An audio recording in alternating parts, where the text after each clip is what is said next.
What's up, ladies and gentlemen? Daley here from Steam First, and today I have a review for you for Endless Legends. This is a 4X real-time strategy game, very similar to Civilization 5, and let me tell you something, I love Civilization 5.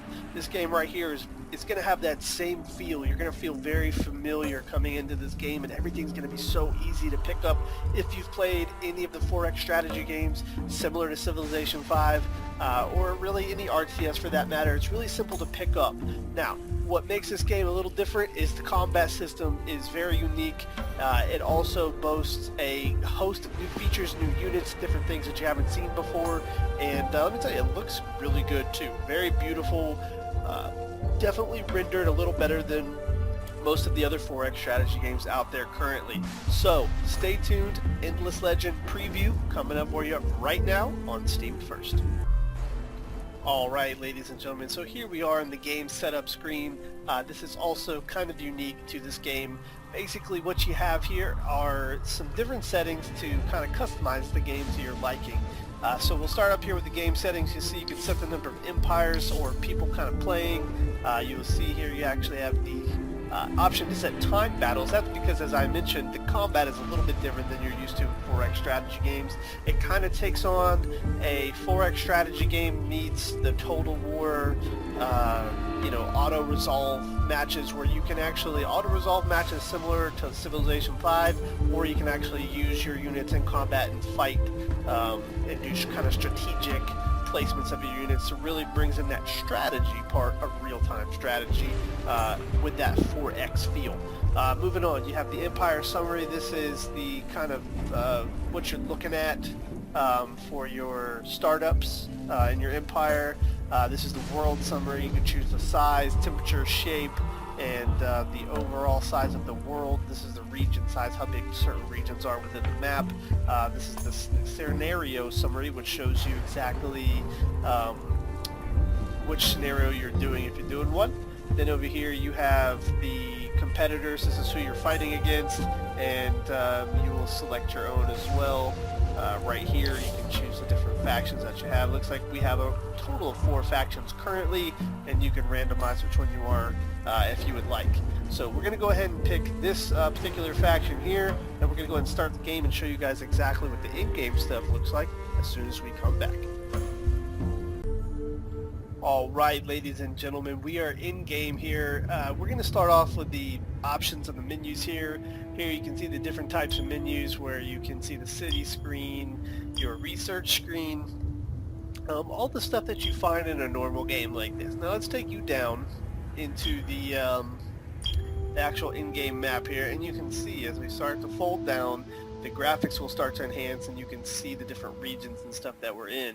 So here we are with this view, and then we can go all the way down to here where you can see that this game just looks really cool. It's got a really nice art style and things like that.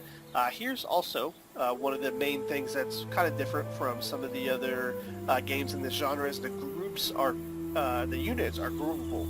So here you see that this is one singular unit with these 3 groups inside of it, which is 2 archers more or less, and then 1 settler. The settler is going to be what allows me to place my base. And then you'll see here, if you hover over different parts of the environment, they show you what kind of products and things you can actually get from, making your home there or making your city there, and your city will expand multiple tiles. So what we'll do is we'll go ahead and just do a little bit of gameplay, kind of show you some of the features that it has. So I hope you guys enjoyed this particular part, and we'll be back in just a minute.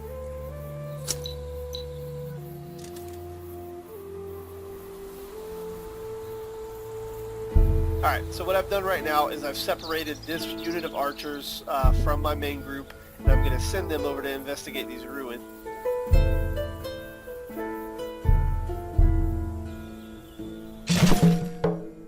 Alright, and there they go, right over to investigate the ruins, and we see that we've got a new quest here.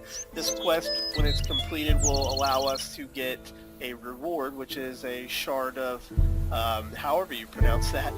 Basically these quests will pop up from time to time and then allow you to collect a reward for doing a particular part of the game or a particular mission, things of that nature. Okay, so you've seen us move this unit. See, this is a luxury resource. Like I said, really similar to other games in its genre as far as just the overall layout goes. So we'll accept this settler, and we'll move him onto his own tile, and we'll actually have him settle a city here. So you have the option to found a new city, transfer selected units to nearby army, to create an army, so on and so forth. So we'll create a city right here and claim all of these tiles. Now you see we have a city posted. We can actually move this unit into the center to have the city guarded and kind of protected. We'll use this unit to kind of scout the surrounding areas, and it is turn-based, and they do have a limited amount of movements per turn. So you'll see now my thing becomes a different color, which means I have no more movement for that particular unit. Then what I can do is make my turn, and when I do, it will prompt me to do a research. And these researches can be used to expand the type of improvements in your city or the type of units that you can create, things of that nature. This is just used to kind of build your overall success of the game. Now, we're going to choose to do a search party as our thing. But what's also neat is, like the other games in this genre, you can actually set which ones you want it to do. That way, you can set up a research kind of tree up first, and then you never have to play with this again. You can just let it go until you're ready to add more or change the ones that come up. So, I've ended my turn. Now that my turn's over, I'm granted another quest. And so my quest is to explore the map and search 3 different ruins. So not only will I get stuff for searching the ruins, but I'll also get a crest reward when that quest is over. Alright guys, so we're going to go ahead and do one of the new, I don't know if I should call it new, but we're going to look at the combat for this game. Basically, you can have it auto-resolve, or you can do it manually, where you fight the battle with full control of your troops, or you can set a different position and click auto, and it will auto-resolve it for you.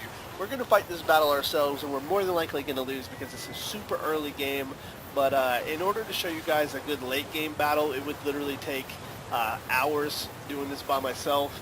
If I was playing with friends or whatever, it might be a little quicker. But the settings that we have currently are not going to allow for me to show you super late game content. Also, this being a preview, I'd like to have some stuff to come back and show you guys later on. So let's go ahead and just look at the content currently as it stands. We will choose a offensive strategy, but we're going to just do it manual. So you'll see here we've set up the battlefield, and this is how it kind of works. It's similar to Frontline Nations. That's a good kind of look for this game, but basically we deploy our troops here, and once our troops are deployed, we can go ahead and start the battle, and we can ready up. So we're gonna choose to have our units advance towards the enemy, and we're going to click ready. So now we're ready for battle. We're going to choose our units to be in a defensive stance for right now, and we're going to have them target this group, and we're going to launch the attack.